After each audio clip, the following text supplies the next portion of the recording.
Welcome, my name is Cate Crowley. I'm in the program of Speech Language Pathology here at Teachers College, Columbia University. We're going to be talking about day one of a two-day workshop that we've been doing with the New York City Department of Ed on preschool evaluations. Now, I've got this off the internet and no ducks were harmed in the process. However, it seemed to me perhaps a metaphor for what's happening currently in preschool assessment. Come, preschoolers, come across the grate. Well, it will lead you towards the right way. By the time we get to the other side, we've lost way too many preschoolers. So the goal of our work with the New York City Department of Ed is to increase the accuracy of disability determinations. Right now we're focusing on preschool evaluations, and then we'll move to school age evaluations. We're starting with preschool because if we get children identified correctly at the preschool level, we'll have less issues at the school age level. The standard is quite simple, that evaluations be consistent with current federal and state law, guidelines, and policies, and New York State, New York City. That's what we're looking for. The standard is that children are evaluated based on whether they acquired the skills that they've been exposed to, that's consistent with their prior experiences, and that the written reports provide sufficient data and analysis so CPSC administrators and CSC administrators can see the basis for the evaluator's conclusions. So here's our plan. At the preschool level, we want to reinforce and expand the CPSC Standard Operating Procedures Manual, that's what SOPM stands for, and make materials available. We've already done this. We had a CPSC administrators and CSC chairs training. They received this same workshop back several months ago.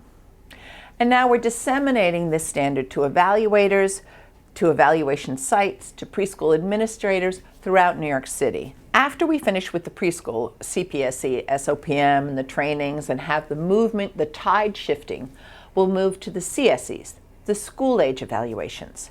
We're going to reinforce the school age Standard Operating Procedures Manual and perhaps update or make clear the practitioner's guide.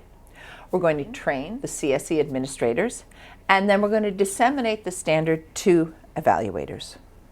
On an ongoing basis, and what we've been doing is to provide ongoing support to people who have issues from the field, to CPSC administrators, to CSC chairs, to say, how do we implement this change? It is a major change that we're asking for.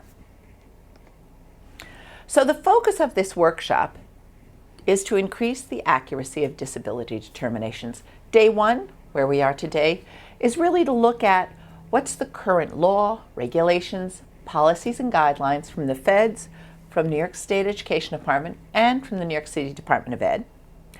And then think about current assessment practices, the clinical practice, and how that needs to be shifted to increase the accuracy of disability determinations. Day two will actually be how to do this. How to do this in ways that's consistent with the law, the policies, and the guidelines. We're going to look at research, and we're going to look at ways of implementing a more accurate diagnosis. So this is our 9th two-day workshop. Who has come? All of the CSE chairs throughout the city, 75 of the preschool administrators from throughout the city, which is all of them who are hired as of today, have gone through this two-day training. New York City Department of Ed employees, administrators, special educators, and over 500 preschool agency and evaluation site administrators and evaluators. We've also had representatives from 8 different universities, mostly their clinical directors, and the Early Childhood Direction Center heads from all 5 boroughs. This picture is actually the first group of evaluators and evaluation sites that came to one of the trainings. It's not all of them, it was just who was there. In order to make this change, it's going to take more than a 2-day training. We're going to have to get into the field and start making a difference. So one thing that we've been doing is having individual and group meetings, going to agencies, meeting with quality evaluators, say, how do we actually do this? How are you doing it? How are you doing it? What is your clinical practice? How do you implement your knowledge and skills and your clinical judgment to increase the accuracy of your disability determinations? This is a group of bilingual evaluators that I met with.